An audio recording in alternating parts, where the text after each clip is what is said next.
January 15, 2023. Pagbasa gikan sa Santos nga Ebanghelyo sumala ni San Mateo. Niadtong higayuna, ang mga tinun-an nangadto kang Hesus ug nangutana, kinsa man ang labing dako sa gingharian sa langit? Si Hesus mitawag og usa ka bata ug ipatingdog niya sa atubangan nila. Ug miingon siya, hinumdumi kini, gawas kon mausab kamo ug mahimong sama sa mga bata, dili gayud kamo makasulod sa gingharian sa langit.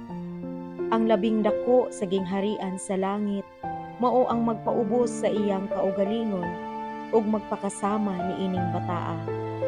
Ug ang magadawat og usa ka bata nga sama niini sa akong ngalan, magdawat kanako.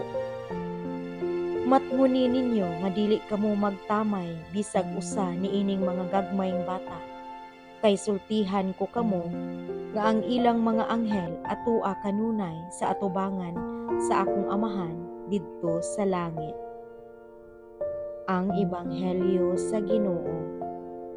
Daygon ko ikaw, O Kristo.